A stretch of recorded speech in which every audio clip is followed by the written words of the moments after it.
Willkommen zurück bei den Passcom-Brüdern. Wir fahren fort mit unserem Mikrotik Bundle V6 Thema. Wo waren wir letztes Mal stehen geblieben? Wir haben jetzt ein bisschen schon die Adresse uns mal angeschaut, wo die herkommt und so weiter und so fort, wie man die verwenden kann, wie man die kürzen kann. Das nächste Thema ist jetzt die Netzmaske. Ja.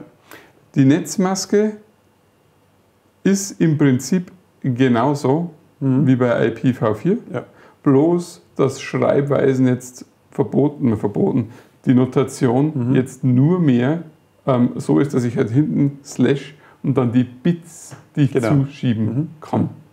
Wir schauen uns das mal in dem passenden Wikipedia-Artikel wieder an, ein bisschen hoch. Noch ein bisschen, da, Netznotation. Und hier ist es eben diese Notation, die CIDR-Notation.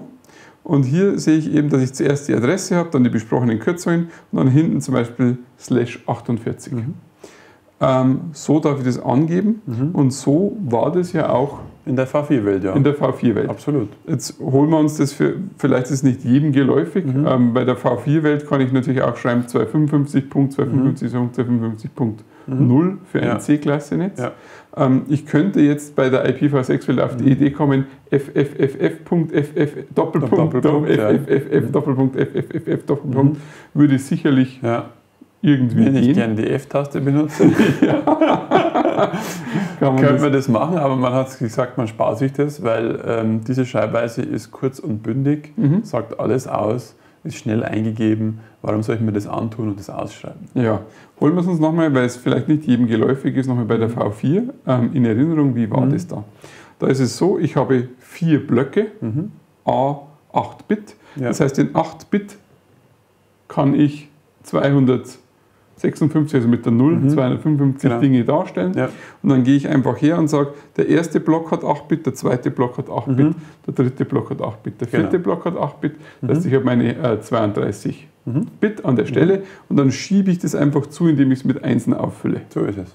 Das heißt, ich sage /1, da schiebe ich das erste Bit zu, zweite Bit zu, dritte Bit und nach 8 Bits /8 habe ich die erste zugeschoben.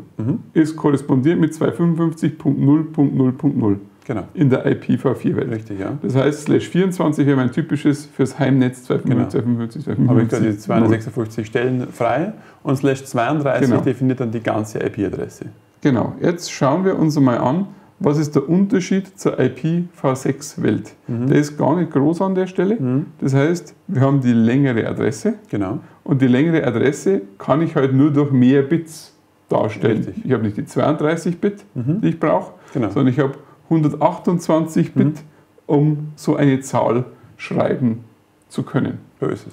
Das ist der einzige Unterschied. Und ich habe keine 8 Bit-Blöcke, sondern 16 Bit-Blöcke und 8 Stück davon. Richtig. Also mehr in breiter. Mehr größere Blöcke. Okay, das war jetzt viel Theorie. Wir wollen uns das jetzt mal in einem Bild, dann wird es, glaube ich, ziemlich klar nochmal anschauen. Das ist dieses hier, IPv6portal.de. Und die haben einen Subnetzkalkulator, der ist sehr hilfreich natürlich. Aber hier sieht man auch die verschiedenen Netzmassen. Fangen wir bei der obersten an, 128 Bit. Ich schiebe 100, also es ist jetzt oben die Schreibweise nicht in binär, sondern eben in Hex. Aber ich schiebe 128 Bit zu, definiere genau eine Adresse. So ist es. Dann will ich zum Beispiel das erste Netz hier verwenden, also den ersten Block verwenden. Dann schiebe ich das Ganze 112. Genau, es wäre also quasi nur diese letzte Stelle. Dann würde ich quasi nur variabel sein in der letzten Stelle mit dieser Subnetzmaske. Man muss gleich dazu sagen, das macht man bei V6 aus verschiedenen Gründen nicht. Macht man nicht mehr so. Das typische Netz ist das 64er Netz und man sieht hier schon, das 64er Netz kann man sich so vorstellen wie mein C-Klasse-Netz früher. Okay. Das ist die typische Netzgröße, die ich so für meine PCs verwende. Die C-Klasse ist heute der 64. Genau, richtig, ist der /64. Wird auch jeder Provider, wenn ich irgendwie V6 habe, will ich ein /64-Netz bekommen. Die Gründe können wir uns dann später nochmal genau anschauen. Und man sieht schon, wenn man jetzt nochmal in das Bild reinschaut, ein /64, Das sind jetzt in Dezimal ausgeschriebene Anzahl der Adressen. Also komme ich doch ein Stückchen. Also da kann ich doch das eine oder andere bei mir daheim adressieren. Ja, jedes ohne dass ich da in Notsituation komme. Das ist eigentlich aber einen sehr großen Haushalt. Ja, dann kriege ich auch, wenn ich einen sehr großen Haushalt habe, dann kriege ich vielleicht vom Provider auch mehr. Vielleicht, ja. Der Scheich. So ist das.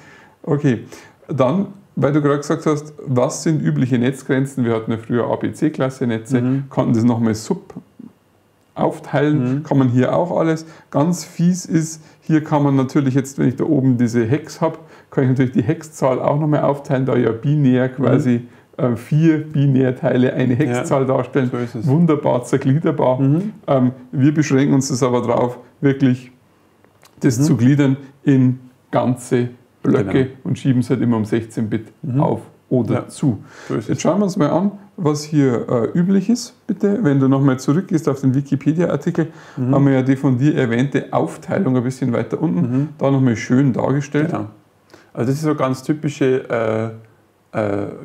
Netz. Hier zum Beispiel das /64er-Netz, wieder mit der kürzeren Schreibweise, da sind lauter Nullen drin. Das heißt, ich kann ab diesem Doppelpunkt beim /64er das auffüllen.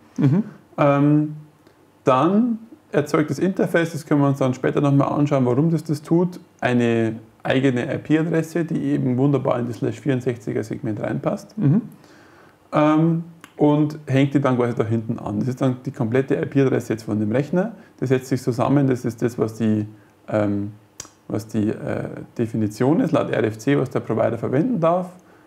Das ist das, was der Provider verwendet. Das ist, was er ihm zugewiesen hat. Das ist, was ich als Kunde noch eingestellt habe. Und das ist dann meine tatsächliche Adresse. Okay. So wird das quasi runtergegliedert. Also man teilt sich die eigentlich. Der Empfänger, der Endverbraucher bekommt 64-Bit. Richtig, der bekommt dieses Teil hier und das setzt sich halt dann so zusammen. Wenn ich ein größeres Unternehmen bin, habe ich natürlich auch die Möglichkeit, mehrere /64er zu binden. Ja, aber also wenn ich einen Anschluss in einer Klasse von einer Festverbindung, Company Connector, wie sie da alle heißen, kriege ich nicht ein /64 bloß, sondern ein größeres Netz, damit ich selber /64er bilden kann, weil das ist ja mein kleinstes Netz. Das heißt, ich möchte 3 Sachen abtrennen, dann mache ich in der Regel 3 /64er Netze. Also man ist schon wieder sehr großzügig. Man ist wieder sehr großzügig, aber ich glaube, es ist so viel Adressspace da. Das hat man damals auch geglaubt. Ja, für den Planeten haben wir da einen neuen Zufluss. Stell dir vor, ja, wir bekommen Besuch und müssen auf einmal irgendwelche Außerirdischen anbieten, ganze Galaxien, dann gehen die wieder aus. Das machen wir es mal so und schauen, was passiert.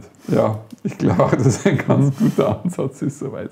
Aber da nochmal jetzt, diese ganze Subnet-Masking hat sich vom Prinzip her eigentlich nicht verändert. Wenn man einmal drüber nachdenkt, einfach mal das größer ein bisschen sich vorstellt, mit vor allem der Hex-Schreibweise mal ein bisschen klarkommt, mal dieses Hex ein bisschen in Binär darstellt, die Blöcke mal in die Binär, gebt es einfach mal in den Taschenrechner ein, schaltet mal ein bisschen um und geht auch mal, kann ich empfehlen, zu so einem Subnetz-Mask-Calculator, dass man da einfach mal ein bisschen spielt und ein Gefühl dafür kriegt. So ist es. Es ist halt einfach, dass es länger ist, ungewohnt, ein bisschen kompliziert. Muss ein bisschen reinkommen, aber dann kann man eigentlich auf den ersten Blick gleich sehen, was ich da adressieren kann. Okay. Das wäre eigentlich jetzt einmal unser Grundhandwerkszeug, um dann vielleicht mal irgendwo so eine Adresse einzustellen. Wir können da mal eine hochfahren. Und sie bewundern. Ja, mit gemeinsamer Bewunderung. Das war's von uns für diesen Freitag. Danke fürs Zuschauen und bis zum nächsten Mal. Bis dahin. Infos über unsere VoIP-Telefonanlage Moby-Dick und das Passcom-Systemhaus findet ihr unter passcom.net. Mehr von den Brüdern gibt's jeden Freitag neu auf passcombrothers.net.